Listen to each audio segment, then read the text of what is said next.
James Liu. Not a newcomer, as the commentators would lead you to believe.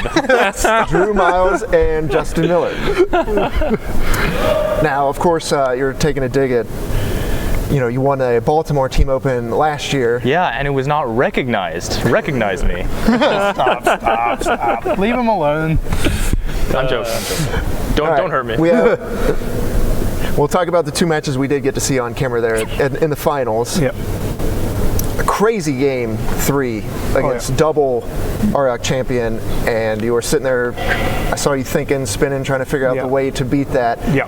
You find the Faithless looting, and then it kind of all unfolds from there. Yeah, for sure. At that point, I knew that my creature draws obviously weren't getting there. He had 3 ROC champions at that point, and at that point I knew that every creature I played was going to get him 3 life, and that was me discarding a card. And there's no point in me putting myself down a card. So at that point, I knew my Phoenix was my route to victory, and I had to get there. Unluckily for him, luckily for me, I left 1 spike in. I cut 3 of them, and I just happened to rip the 4th. And as soon as I saw him name Lightning Bolt. Yeah, what was going through your mind? Because they paused for a while, and they were discussing it, and he said, I'm thinking Lightning Bolt, and Casey even said, what about Lava Spike? And, and Evan was like, well, I think they side out some of those. Yeah, so it was really a luck thing. That one was a real hot rip. I had him dead to 4 cards in my library, and that just happened to be one of them, and that happened to be the luckiest of them. The other ones, and he considered, when I heard them talking through what they were considering naming, and every option they considered naming was correct, and they just. The other one was the flashback one. Yeah, Lava Dart, or Forked Bolt, because I run one of that. So. I got real lucky and ripped right. So meanwhile, all this is unfolding. You're waiting for your game 3. You've mulliganed to 5 cards. You have the turn 1, just nuts, sitting there waiting, hoping to get the camera to come over. He delivered, and we got to see that. We got to see both sides play really tough. Yeah, it was a really hard game. Yeah. It was wild. No, that was a fun hand. Yeah. Talk about your deck selection this weekend, because Hogak was everything in Modern. Obviously, you're playing Mono Red Phoenix. Oh, yeah. Rin and 6, and these 4 color piles were everything in Legacy. Yeah. Show and tell here.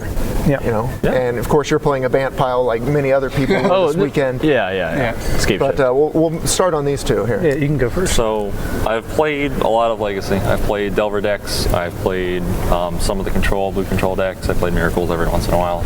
So kind of like making a tour around and just trying everything out. And lately I've just been playing Sneak and Show. To be honest, I borrowed the deck from a friend like a month and a half ago for a different, like super small local thing, and I forgot to give it back to him. And then, so I still just had it. Right. So I brought it. Yeah, none of us knew we were coming to this until less than a week ago. We were like, hey, let's go play Richmond. And the deck feels very strong. No, it's definitely hard against every blue deck.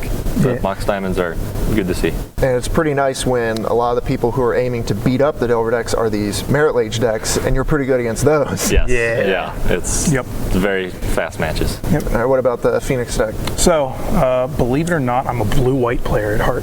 Blue-white control was my first ever Modern deck, and I played it for like 3 years. Around a year ago, Jeff Carr, when he started playing Mono Red, he actually went to school with me. And I remember the day that he discovered and built that first shell, he came into our student organization area where we're just playing, and he goes, Drew, I broke it. And I'm like, you're out of your mind, what are you talking about? So he came in and he had this shell, and that was the one he ended up getting second with that first Baltimore. But we sat there and we jammed and we jammed and we jammed, and I literally played against that deck probably 100 matches in a week. Like we were just jamming nonstop. And so as he grew with the deck and as he started performing with it, obviously I wanted my own taste. I saw it performing, and him and I literally every night, whenever we get to play, because I play 2 to 3 locals a week, he's playing online a lot. We are going back and forth with single card changes, main board, sideboard, throwing every idea back and forth. And I performed well with it. I did well in IQ with it a couple weeks ago, and I think it has a deceptively good Hogak matchup. I think game 1's obviously nobody can win against Hogak. That's its thing. They play a free 8-8, you lose. But post-board, I can just race, and my birds are really hard for them to interact with. I was 5-1 against Hoback on the weekend. I feel like it's one of my best matchups. That's where you want to be. Yeah, exactly. James, another open title here for you. That's true. The newcomer. Yes. Is that going to be my deck title? choice this weekend. Oh, well, like the last Open, my deck choice was entirely decided by which cards I had or owned. So I asked these two guys, and I was like, yo, what standard cards you got? And they were like, you're out of options. So I borrowed a half. He had one breeding pool. Oh yeah, I did borrow one breeding pool from him and one from a friend. Half the deck is borrowed. So it was Manscape Shift or Esper Control. And I went 0-4 in Esper Control League, so I was like, nope. No. So I was doing really well in Swiss until people started playing Bant Pile, Bant Ramp, and then I realized playing Bant Scape Shift is miserable, and I really hate this deck. I think we can agree that Ramp is definitely the better Bant deck right now. Yeah. I think you had some sick rips throughout the weekend, like you need to in any tournament. Yeah. Obviously. Yeah, you were hot during the day 2. Yeah, I was really hot in Swiss. So. Yeah. Well, sometimes that's how it works. Someone has to get you to the later rounds, and then you close it out. That's true. That's true. For sure. Any closing thoughts, shout-outs? I'm giving my shout-out. I'm giving my plug. Titan Games and Hobby. I'm there way too often. I live right around the corner. It's where I'm playing all my locals. That's where I've met a lot of the people I test with. It's really my stomping ground now, and thank you to everybody there. It's a chocolate. and also thanks again to Jeff, because like him and I have worked tirelessly on this deck. There have been so many nights and so many locals and IQs and whatever that we've traveled to that we've just jammed through so much with this deck, and it feels good to put up a result with it. Seeing both of us work on it.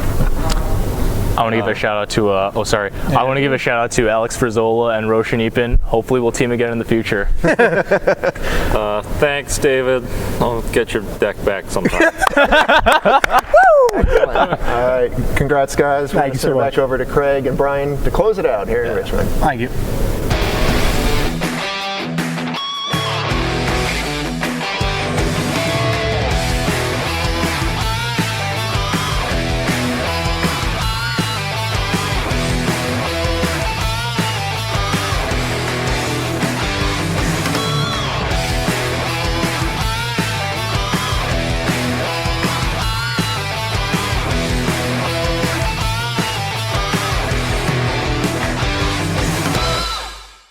Welcome back to the booth here at SCG Richmond. I'm Brian Gottlieb. This is Craig Krempels, and that's about it. We have seen the conclusion of our tournament. We have chatted with our champions. A big shout out again to Justin Miller, Drew Miles, and of course my favorite player on the SCG Tour, multiple time SCG team tournament champion, James Liu. Crushed the last SCG Baltimore Open with Green-Black Constrictor. Absolutely love him as a player. Every time I see him play, just kills it. Shout outs to you, James. Fantastic performance this weekend. Craig, anything you want to say to wrap up the weekend before we send it on out of here? This is just another great event. I really enjoyed the city, Richmond. Had a blast, a lot of great food here, a lot of friendly people. The venue was great, plenty of room, felt comfortable. Everything ran smooth. The staff here, just incredible. Star City puts on such great events. If you don't want to travel all the way across the country, Star City is the tournament circuit you want to be playing on. Oh, I travel across the country for Star City. You did. I come all the way out here. I come 3,000 miles every time we do this, and I don't regret it one bit. I have a great time every time. I want to give thanks to all of our players who participated this weekend.